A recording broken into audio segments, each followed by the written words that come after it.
Hey team, Timbo here. Before we launch into episode 330 of the Small Business Big Marketing Show, I just want to share a couple of thoughts with you.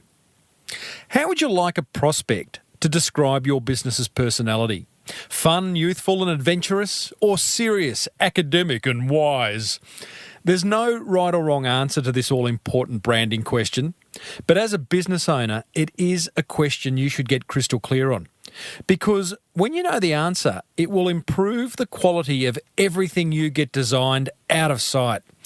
You see, designers love the answer to this question as it gives them a solid direction to work with, and that's where Design Crowd steps in. Design Crowd is a marketplace that enables you to crowdsource all your graphic design needs from designers around the world who are ready to start work right now to make your business look amazing. So head over to designcrowd.com/Timbo, complete the brief, which will include describing your business's personality, and grab up to $100 off your first design project. Hey, speaking of mission-critical marketing concepts, are you frustrated by your business's social media presence? Like, you know you should be there, right? On Facebook, on Twitter, maybe on LinkedIn. But knowing what to post, when to post, and getting around to posting it can be a bit of a pain in the butt, right?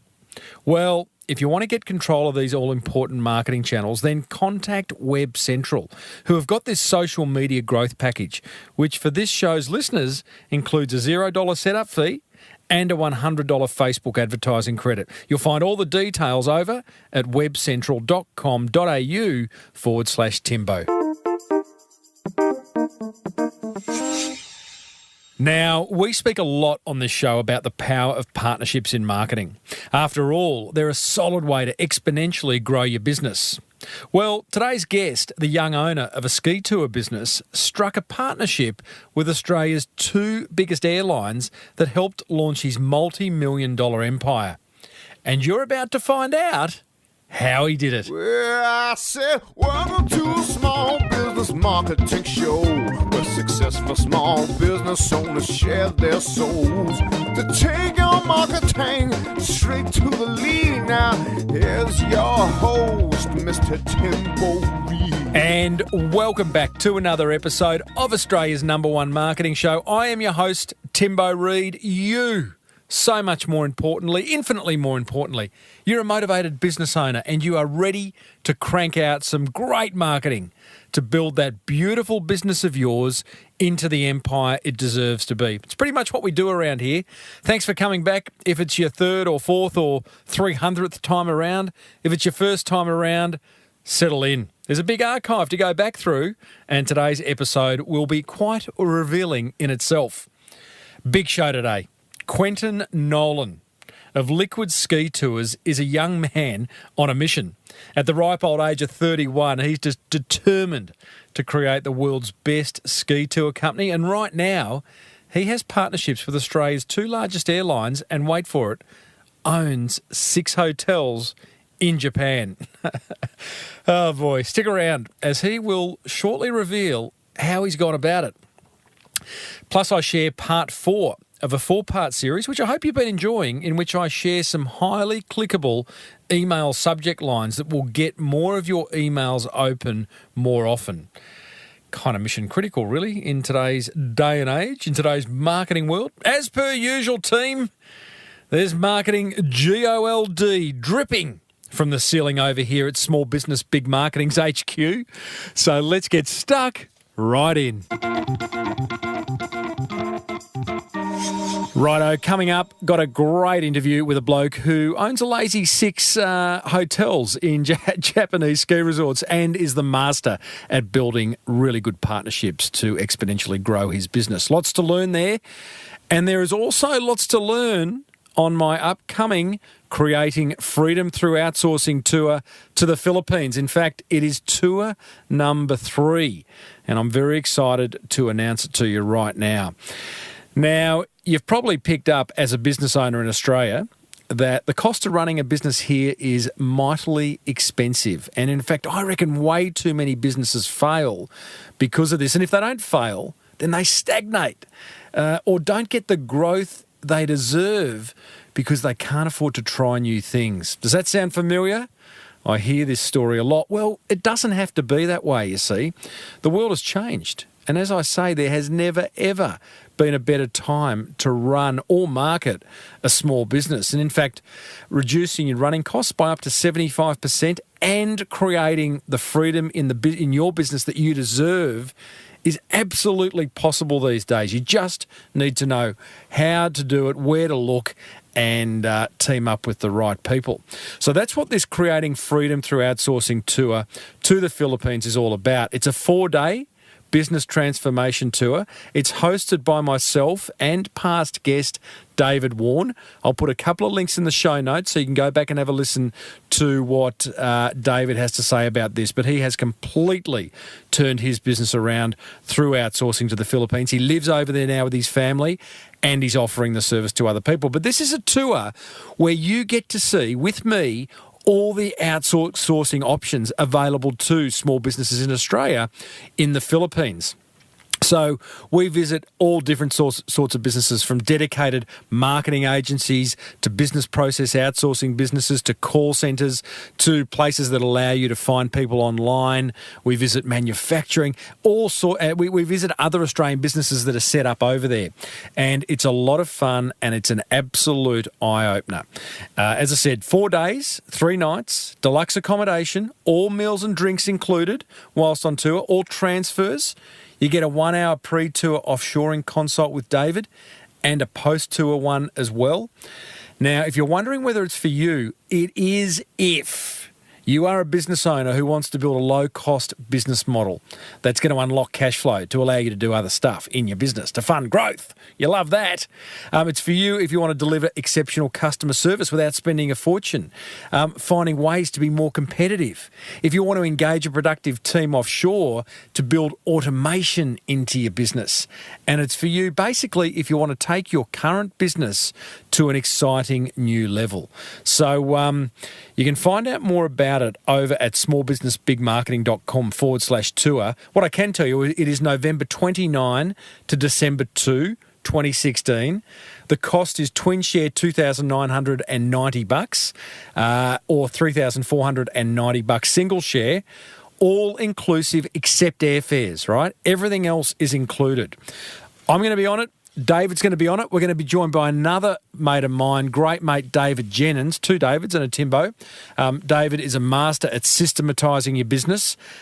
There is only 10 seats available.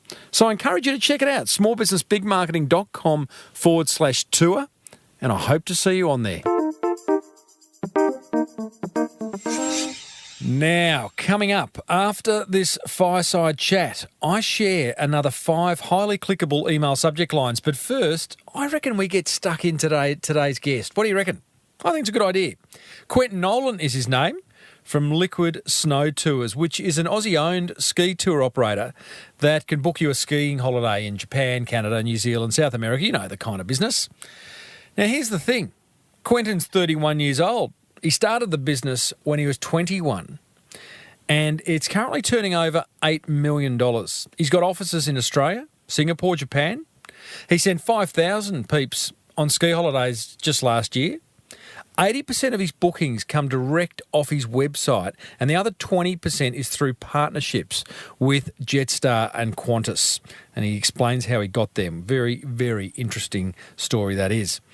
Plus, he owns 6 hotels in ski resorts in Japan. I'd just like to own a room in a ski resort in Japan. He's got 6 hotels with lots of rooms. So I started off by cutting to the chase and asking Quentin, how the f***, at the age of 31, has he come to owning 6 hotels in Japanese ski resorts?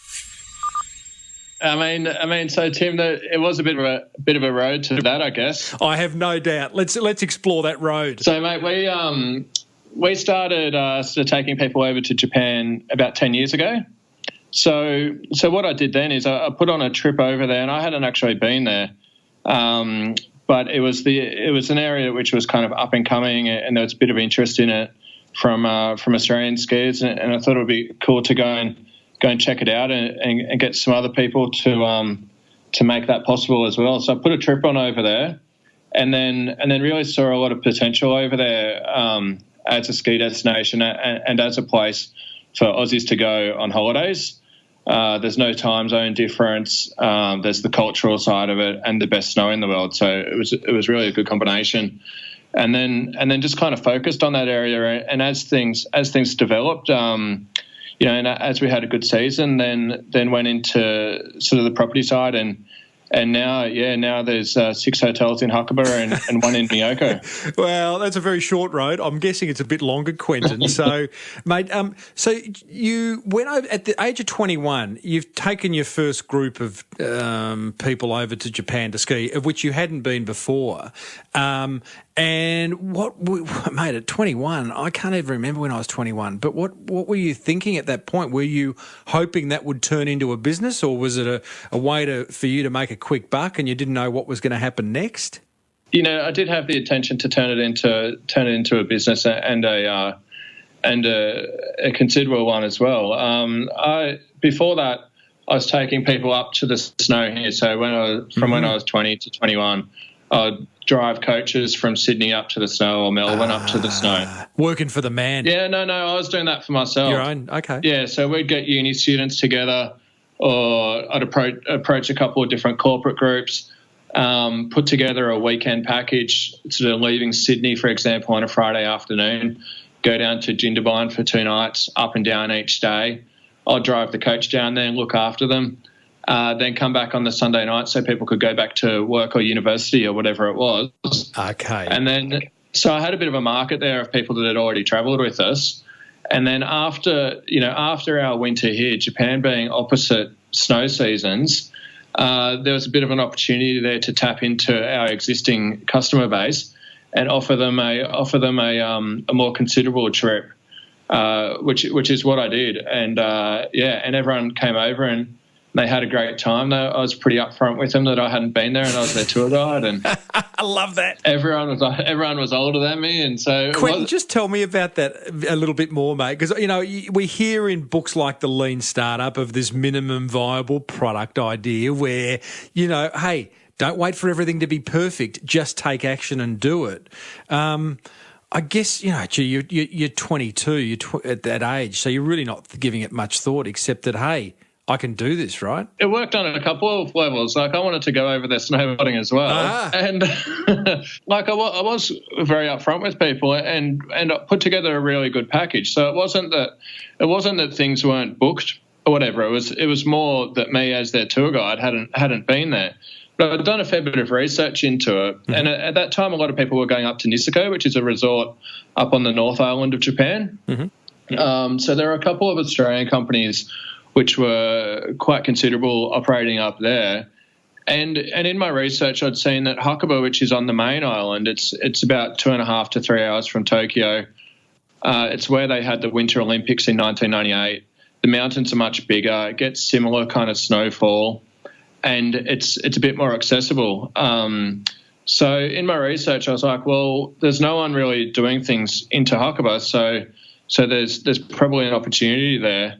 And put this trip on and took the guys over and they had a great time. I've got a couple of them that still come on trips with me every year. And there you go. 10 years later now, so yeah, it's not too bad. That's the best testimony you'll ever get. So here you are, you're running these tours locally, overseas. You've branched out into some other countries, New Zealand, Canada, from what I understand. And there's a point in time, tell me if I'm missing something here, because I don't want to fast forward too quickly, but was it you getting a partnership with Jetstar, one of Australia's biggest airlines, that changed everything?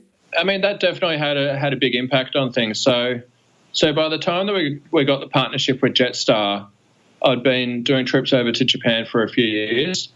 And it was a similar time that Jetstar just started operating their flights into Japan. They brought on the international side. Mm-hmm. And then and so I kind of saw an opportunity there to tie those two in together and capitalize on their cheap flights and package that up with our ski packages. So I'd been speaking to Jetstar for a while about that. And how long? What's a while? It was probably 1 to 2 years. Uh-huh. So you are building a little relationship here. You're not doing any business with them, but you just you realise that they could be a huge point of leverage for your business, and you are just letting them realise what an unbelievably good bloke you are. Is that fair? Yeah, that's fair. I mean, I did put the idea to them initially, and I guess the first step was getting in contact with the correct person there, and to start to build that relationship. I mean, when they started those flights initially, they didn't really have the systems in place to offer sort of fully packaged up trips to their clients direct. Mm-hmm. So it was more, keeping in contact with them and keeping that relationship going. And then when they were ready to take that on, then we were the natural choice to sort of start with. What's that look like? Because, I mean, some business owners are more desperate than others, I suppose. It depends where your business is at. But, for you realise Jetstar could potentially be huge for you. But do you just buy your time? And what does that 1 to 2 year relationship look like? Is it a coffee every 3 months or what? I guess it was just touching base with the correct person there every probably 6 months, seeing how she was going in there, having a meeting with her, because they had the intention to leverage off their flights to sort of earn some income off other areas, holidays, an add-on product that they can offer. That's sort of their model there, and so it was certainly something that they intended on doing. They just weren't ready to do it. Yep. And it wasn't about trying to push them into something and rush them. They're a big company and they'll do it when they're ready. Like they don't need me to, make too many suggestions. There wasn't a meeting at head office going, "Oh, mate, Quentin is breathing down our neck. We've really got to make a move here." Yeah, not quite. So what was clearly the point came when your contact at Jetstar, she's called you and said, "We are starting flights into Tokyo." So what happened then? You put your hand up and said, "Righto, we're ready to offer the package part of it, the holiday part of it." Yeah, I mean, so it was interesting actually. Like initially when they were ready to do it, so we arranged a ski campaign over to Japan. So Jetstar basically discounted their flights by 50% and then packaged that up with a full ski package that we offer. So that's like your transfers from the airport, your accommodation, lift tickets each day, that sort of thing. And for the initial campaign that they did, they used 2 suppliers. So they used me and another supplier. And when we did the sale, we got we booked about 200 people in, and through the other supplier, I think it was 12 people. So there was a pretty big difference there. And that, in my mind, was just the value that we were offering our clients. So our packages were a fair bit cheaper than the alternative, which was through a competitor at the time. But because of that situation, because of those numbers, and then there was also a bit of an error in the way that was booked, which came to be a good thing. Good thing for me. What do you mean? Well, basically when they put it together, they load all the inventory into their system, and they'd had an error in the way that they'd loaded that inventory. So we had, say, for example, 50 nights in a hotel available for the whole season, and they completely overbooked it. And they had 1 week, for example, where they had 150 people booked into this hotel that's got 50 beds. 50 beds. And so initially they thought that was my mistake, and it came back. It was a bit of to and from, just to work out exactly what went on there. And then I was able to sort that out for them and offer people an upgrade at no additional cost, and look after all those clients. So everyone actually did much better out of it. Jetstar.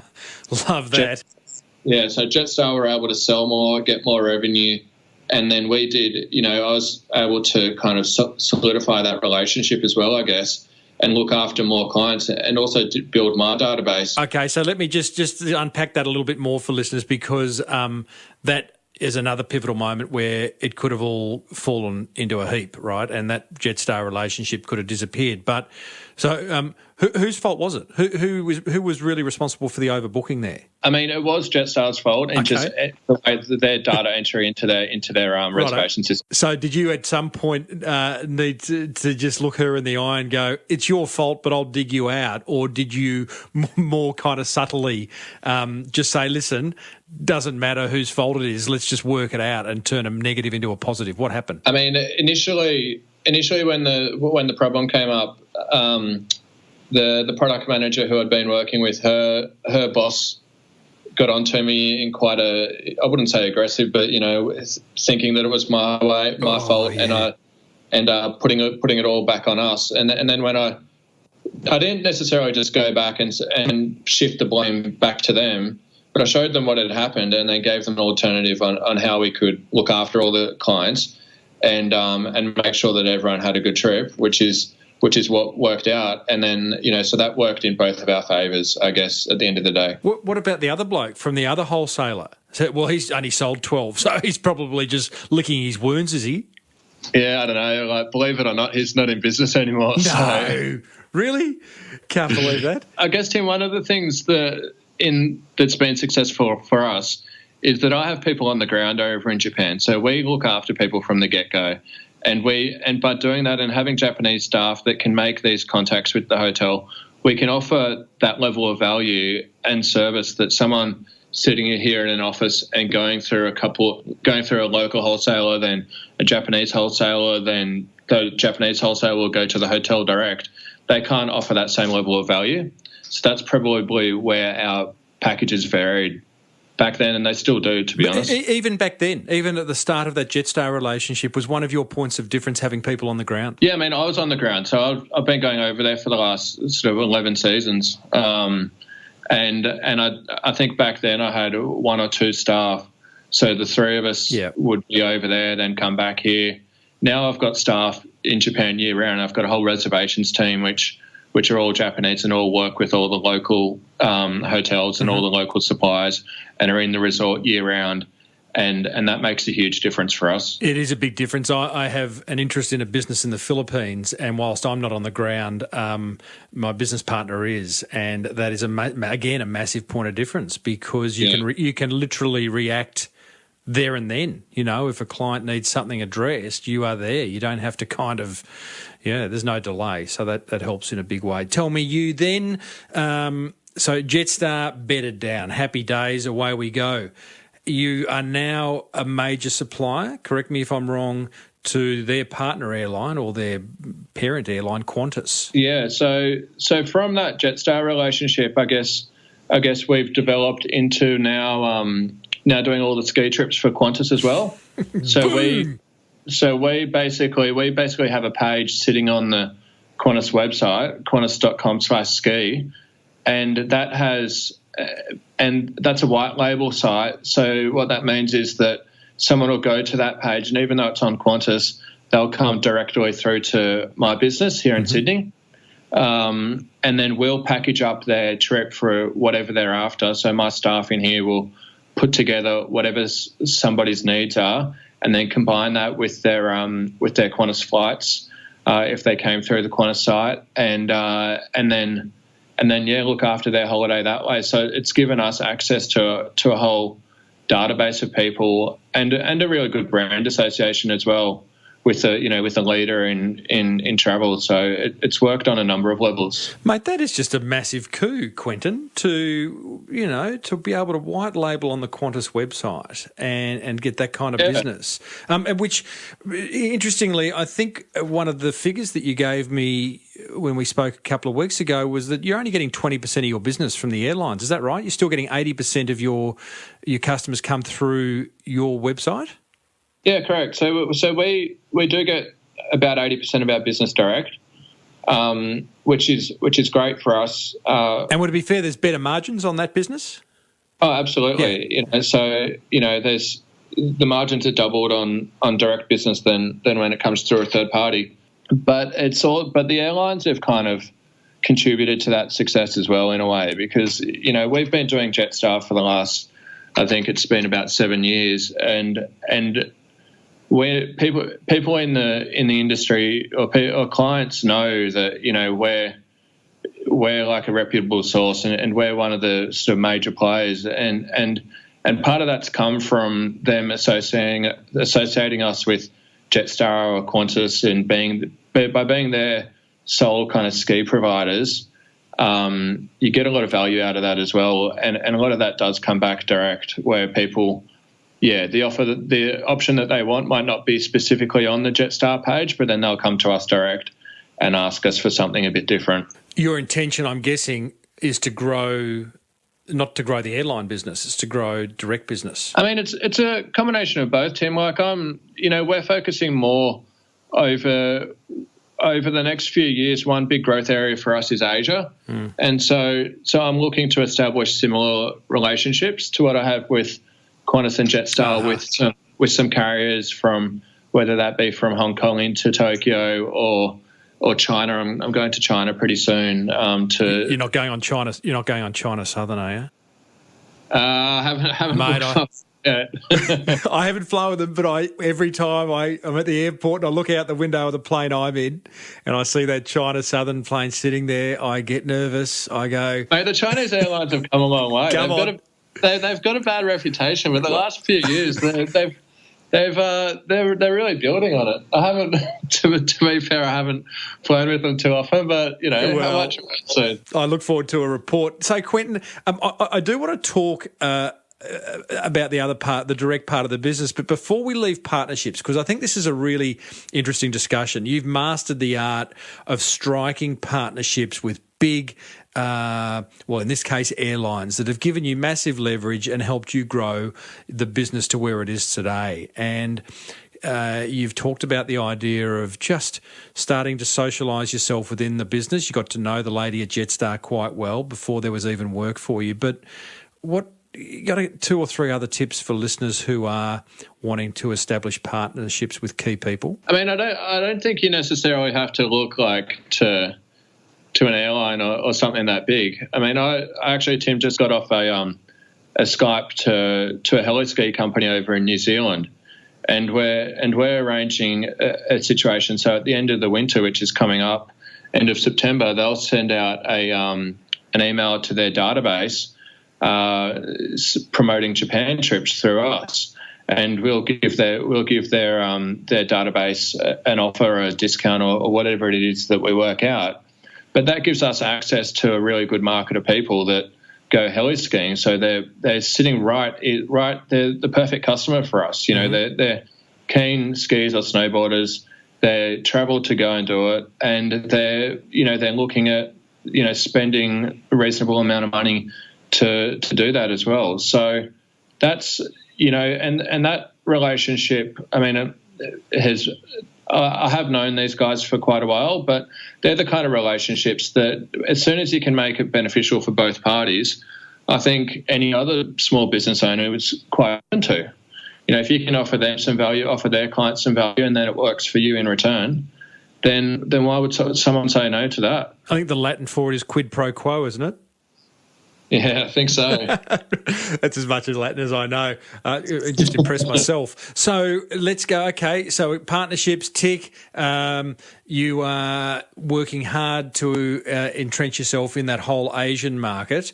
You're getting 80% of your business online. You've now got back to the hotel question. So you how many hotels do you own? 6 in Japan? Yeah, so we own 6 in Japan now. Correct. Yeah. So 5 of them are in one resort, and then another's in a more kind of up-and-coming resort called Miyako Kogen. So how and why do you buy your first hotel in Japan?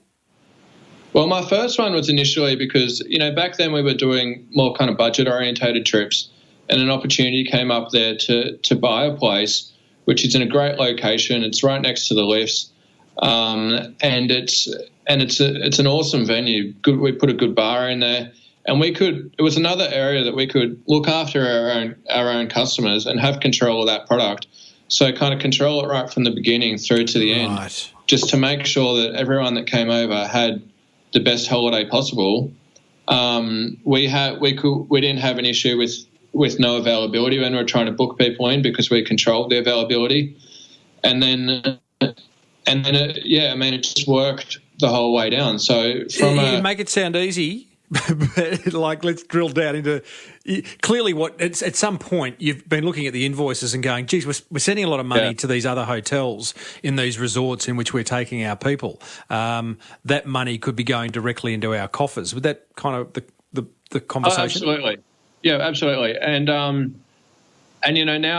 with the other 5 places we've got, they range from kind of a mid-level hotel up to quite deluxe ski in, ski out options, and a lot of those became possible for me through my current business partner in those different hotels. He owns a 5-star hotel over in Huckabee called Phoenix Hotel, and my travel company were their biggest customer. Right, So basically, Adrian was like, I want to meet this guy who's sending us all the business, to his manager at the time, and I went down and had dinner with him at a Japanese restaurant in Melbourne. The first night we were at dinner, I was talking to him about Jetstar, and one of the challenges I had with Jetstar was that their customers are real kind of mid-level kind of customers that want a decent hotel with an ensuite close to the lifts, but not too expensive. And I didn't have control of that product. So I'm using Japanese hotels or other hotels where, they had funny things like they'd block out Saturday nights because that's when the local kind of customers would come. So it was difficult to make 7-night bookings and this type of thing. So the first night I met Adrian and we're having this chat down in Melbourne, and we were talking about it, and he was like, well, mate, so-and-so has been offering me the Springs Hotel. Do you want to go halves in that? And I was like, absolutely. So the first night I met him, we bought a hotel together. I love it. It's only been onwards and upwards from then as well. It's been great. Everything. So many questions, so little time. But, good on you. Clearly, plenty of business courage showing there. But did it change the way you do business? Because you've gone from essentially being a bloke who runs a lot with a team of people, a lot of ski holidays to Japan and other countries, to now being a hotel owner, which surely requires a whole lot of different skill sets, and all of a sudden your business changed overnight. It did, and I mean, and it's been a challenge. It's, I guess, like any business though, Tim, it's getting the right staff in place and having the right people in those key positions. And one of the challenges with hotels and ski resorts in Japan is that the business being seasonal, it's hard to retain staff for a long time. Yeah. And it's not only that, but the visa situations, you can only get a 2-year working holiday visa. So after 2 seasons, you're basically training new staff. And that's definitely been a challenge, and it's an ongoing one. I mean, the hotel side of it works on a couple of levels for us. We do see it as being a very good property investment as well, with the rise of China and the middle class in Asia looking to kind of get involved in these type of activities. We see it from 2 sides, like the way that can support the travel business, that being a good property investment in its own right, and then making revenue from the hotels as a business as well. So it's that combination has been what's kind of made that kind of successful, or what's made that appealing to me, I guess. And where we've run certain places for a few seasons without making any profit off it or reinvesting everything, and I'm happy to do that because at the moment I want to grow things and build things and get and take it to the next level as well. So I'm not, I don't need to draw an income out of a hotel in Japan. Once you buy one, it's easy to buy the next 5, is it? It kind of the roller coaster begins. I mean, I wouldn't say it's easy. I mean, I've got to make sure things are working on every level to make that possible. Yeah. But it does, now that I've been there for a while and got a reputation, and I know the local kind of business owners and the local sort of like heads of the resort and the mayor of the town and that sort of thing, then opportunities do come up that wouldn't be available to somebody going into Huckabee and saying, I want to buy a hotel, what have you got? You know, like things come up for us that wouldn't be available for other people. Give us some insight into doing business with the Japanese, Quentin. I often, they're pretty particular about how they hand the business card over. And I know you're not meant to put it in your back pocket because that means you're sitting on their business or something. And certain handshakes. Give us some ideas there. I guess things are taken a lot slower over there. Like change can happen, but it happens a lot slower than what I would have liked in the past. I've had to learn to be a lot more patient than I was previously.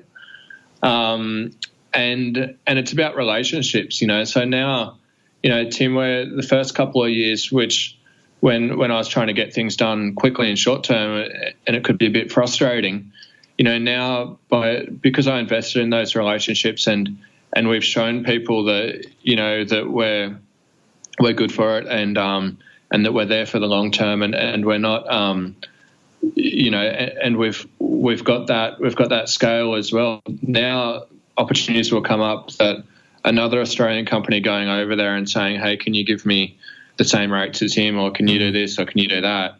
They won't do, because it takes time, and that's where that side of it's starting to pay off now, right? Because it's a lot slower, I think, to get things done over there than it could be here, and there is a lot of bureaucracy in planning and everything else, and that's part of doing business there. So if you don't like it, then you shouldn't be operating there, in my mind. Fair enough. Tell me, marketing of Liquid Snow Tours, not just into Japan, but into the other countries.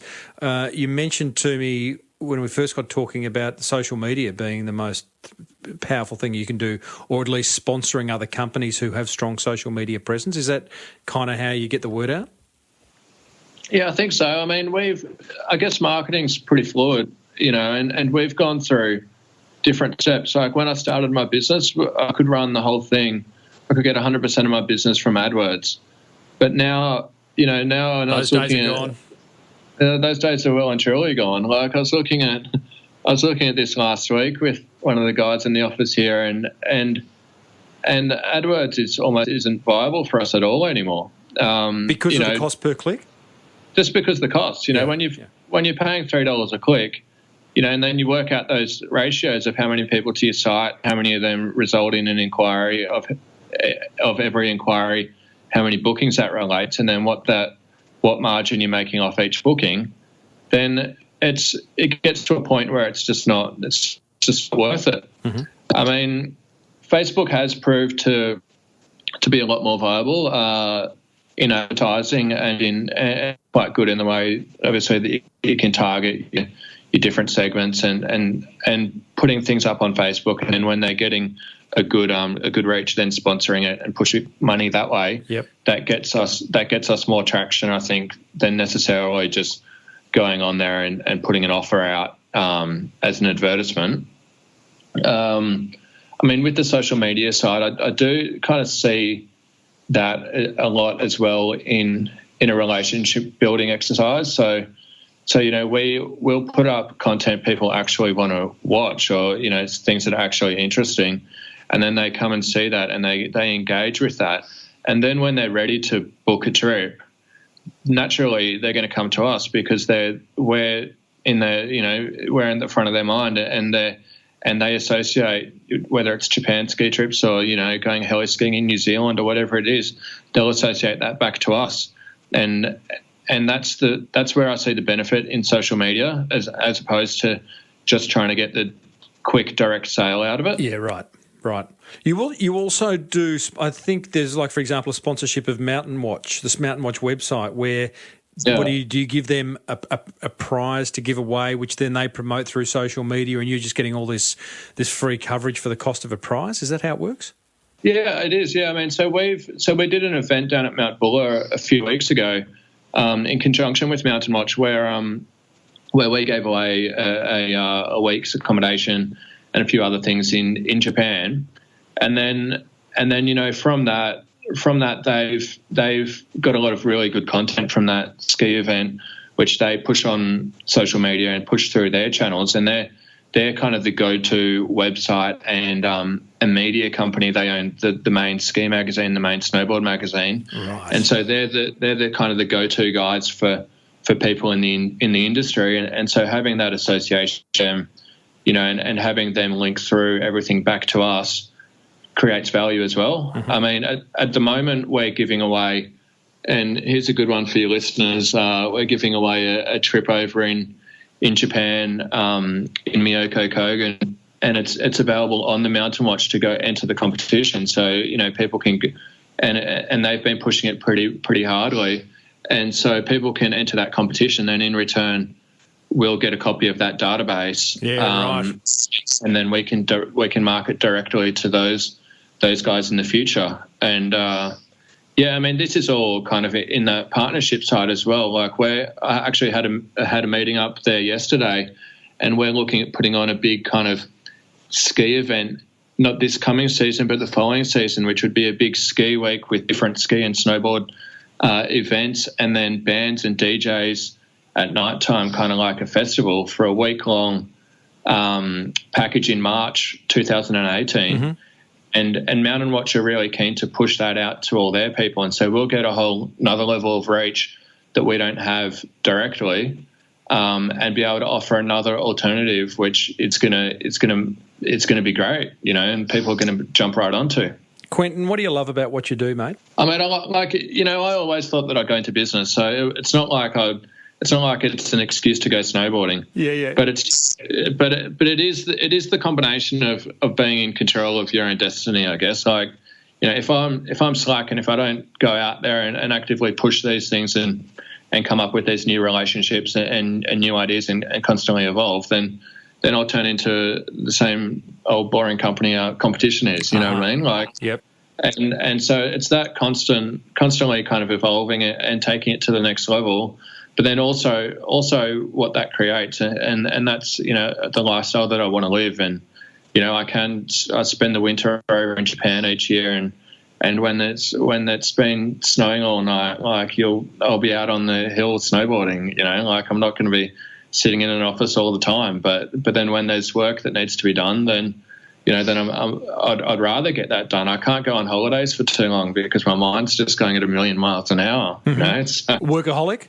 I wouldn't say workaholic. But, well, clearly not. You find time to snowboard, but when there's work to be done, look out. Yeah, and it's I guess it's constantly on my mind. So, like, there's always thoughts, you know, and I find it. I travel a fair bit with work and for fun as well. But I find when I'm on an aeroplane, I can actually often achieve a lot more because I'm outside of my office environment and I'm thinking about new ideas and new partnerships that we could create. And then I'll get off the plane and we'll have already written some emails, and I'll get off the plane and shoot that straight over. And then that's, you know, that can start things off, just moving around and having a bit of a different environment as well. What do you think about airlines getting Wi-Fi in Australia? Good or bad? I don't actually like it. Me too. I'd rather, and I mean, I'm on Wi-Fi 24/7. Correct. But so it's nice to have a place where there isn't that option. People can't contact me.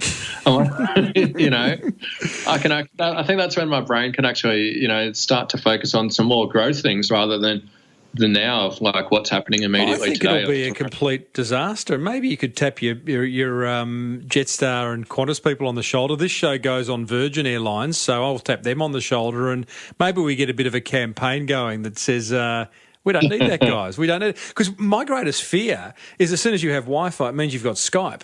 And when you've got Skype, you can have phone calls. So does that mean they're going to be surrounded by people on the phone? Absolutely, yeah. And, you know, everyone's sending messages and talking back and forth. Yeah. You know, in Japan, Tim, on the trains over there, you're not allowed to use your phone. It's great. Really? Oh, you can go, if you want to use your phone, you can go to like in between carriages and talk on the phone there. Are you talking suburban trains? Yeah, like the metro, like subway, and, you know, and the Shinkansen, the bullet trains. I did not know that. And what's the thinking behind that? Well, it's just a space where they don't want you to disturb other people. God, and so it's a very respectful culture, and that's one of the great things for people to go to Japan on a holiday. You know, you can take your kids over there, and there's so much they can learn about respect. And you know, an example, Tim, is like I'll drive down the street and I'll stop at a red light because someone's got a green man to cross the road. It'll be like a teenage boy will be crossing the road. He'll get to the other side, turn around, bow to me, bow to the car on the other side, and continue walking. That's a teenage boy in Japan, you know? Yeah. You can't imagine that happening here. No, that's beautiful. Mate, I didn't realise that. There you go. Well, I think maybe what you should do now is get a bunch of podcasters and bloggers, give the bloggers a run too, and I can see a media junket happening. So we can learn all about this. Yeah, it's great. Like, and the more media and the more things that we can get over there, the better. You know. All right, mate. Well, I look forward. You've got my email address. I look forward to the invite. All right, great. I might see you over there on the slopes. Hey, Quentin, loved it, mate. If listeners want to book a tour, I think it's liquidsnowtours.com. Is that correct? And are you on Twitter? I'm not on Twitter, Tim. I was struggling to get my Skype going when we started this conversation. But people can find me on Facebook or just through the website where all our contact details are, and things will come directly to me. Love it. Well, I think it's a great story, Quentin. Thanks for reaching out initially and suggesting that you come on the show, because certainly caught my attention at the ripe old age of your 20s. You were striking deals with big airlines and building. I think you have a dream. I read somewhere, I'm sure, that you want to be the biggest snow tour holiday provider in the world. Is that kind of where it's headed? Yeah, I think so. I mean, I think so. Yeah. We'll give it a crack anyway. You give it a crack, mate. Eh? If you come second, it won't be a bad thing. Yeah, exactly. Thanks, buddy. All right, thanks, Tim. Cheers, mate.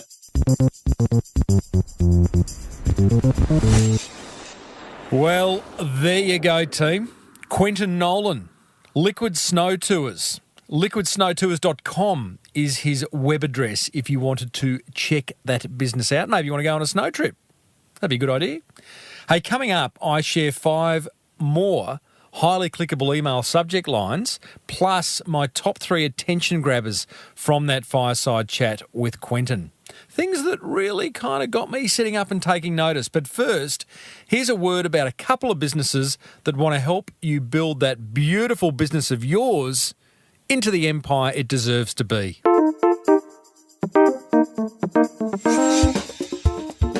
The Small Business Big Marketing Show is grateful for the support of Aussie-owned business designcrowd.com, the world's #1 custom design marketplace where it is beautifully simple and cheap, I love cheap, to get a design you love guaranteed.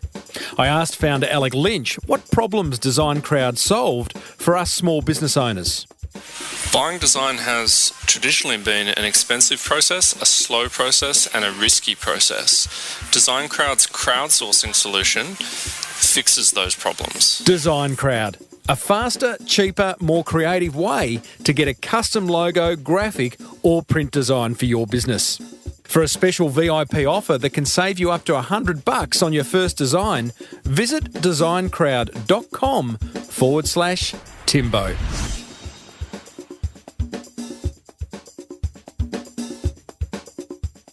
Support for this show comes from website experts WebCentral.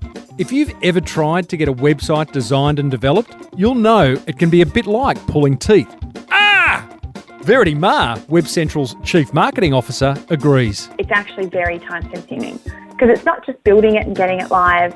If you want to run a successful online business, you have to also manage it, update it regularly with content, optimize it for SEO, probably run some advertising on either search or Facebook. And so that's not what really you want to spend your time doing in your business. You want to be focused on your customers and really converting those leads that you're getting from your website into true sales. Web Central, freeing you up to focus on getting that cash register ringing. If you need your website updated, or maybe you just need a website, visit webcentral.com.au/Timbo for some exclusive listener offers.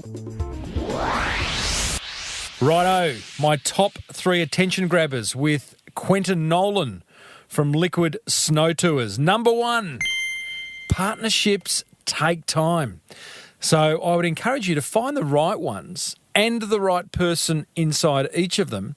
And then, here's the secret sauce, be patient and just put in the groundwork, you know?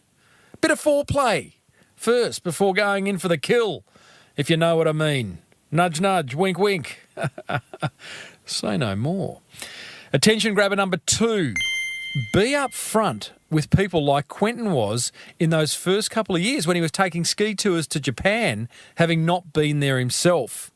I think if you're passionate and excited enough and that shines through, then I think we, as a race of human beings, can be quite forgiving.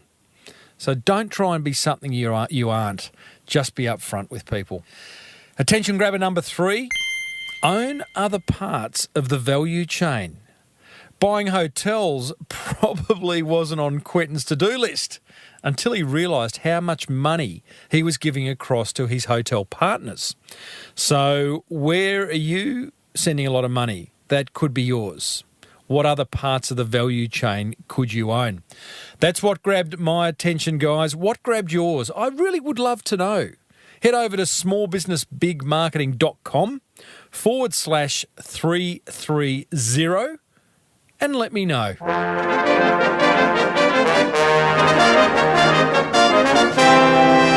It's now time for part 4 of Insanely Clickable Email Subject Lines.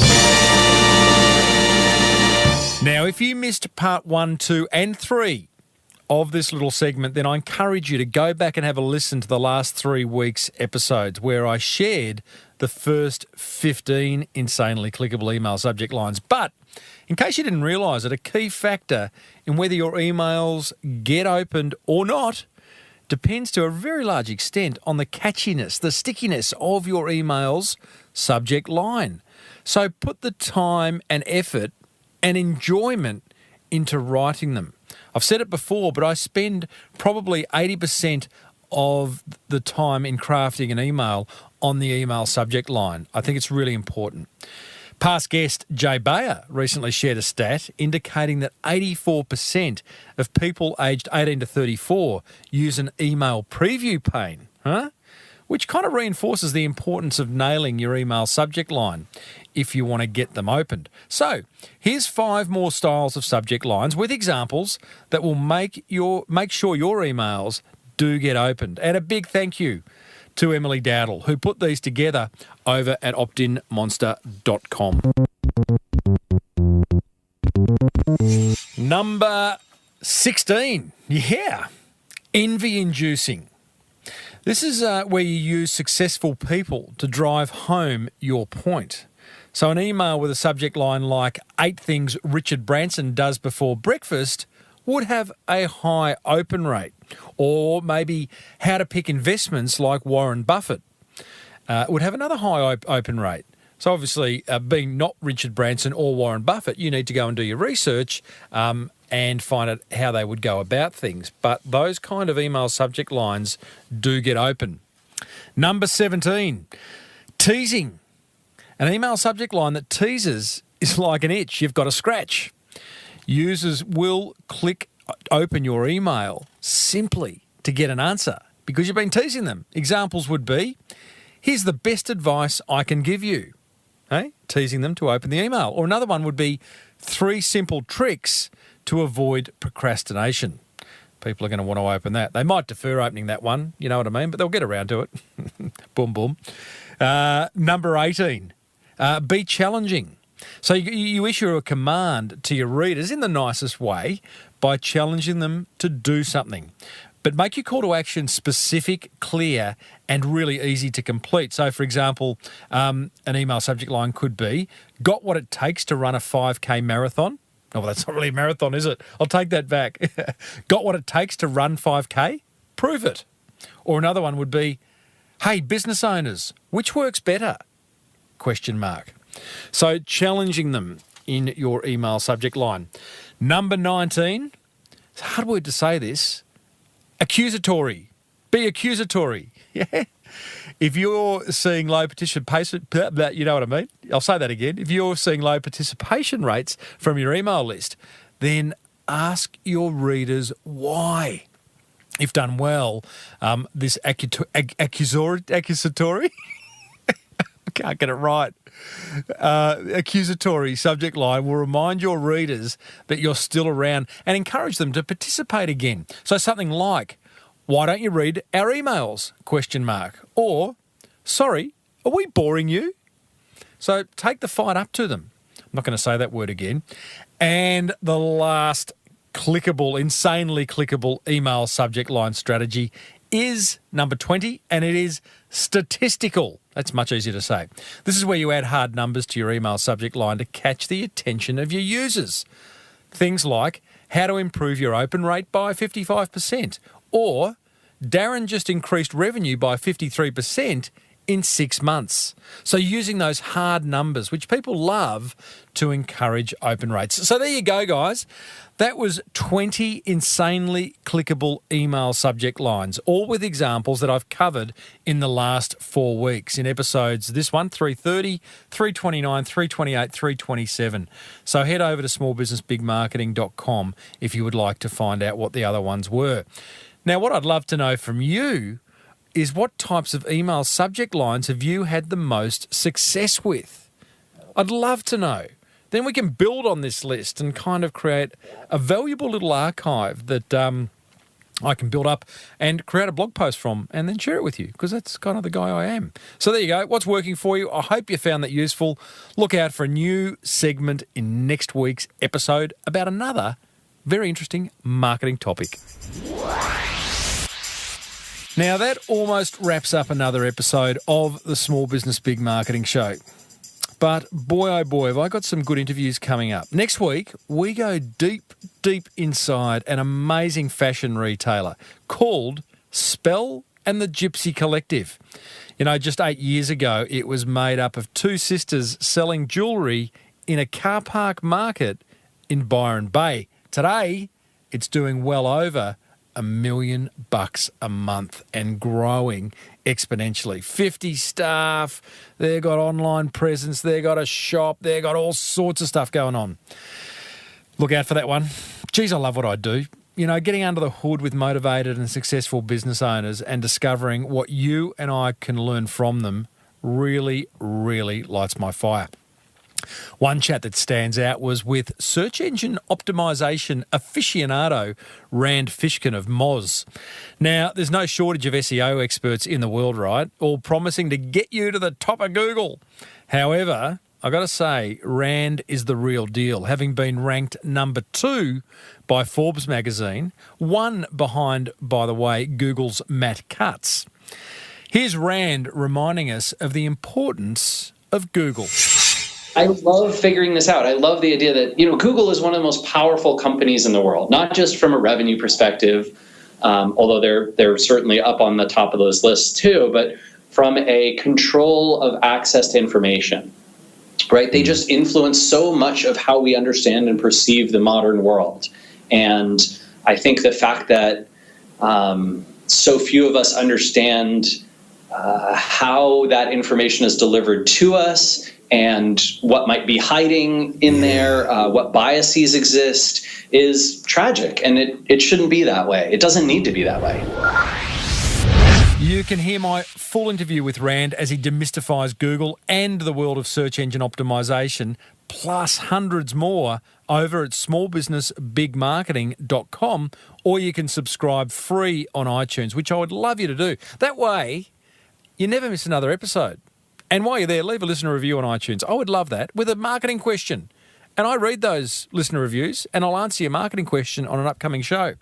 Hey, be sure to check out designcrowd.com/Timbo.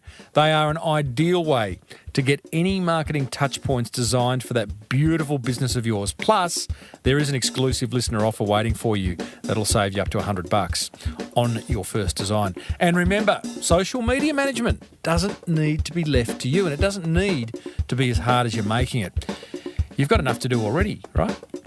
So be sure to check out WebCentral's social media growth package over at webcentral.com.au/Timbo if you'd like them to take it off your hands. Social media, that is. Hey, if you love the Small Business Big Marketing Show, then go and pay it forward by letting another business owner know about it. One who could do with a little bit of marketing love. because I've got to tell you, there is plenty of marketing love where this came from. Until next week, I am Timbo Reid, always have been, always will be. Thanks for listening to the Small Business Big Marketing Show. May your marketing be the best marketing. Bye for now.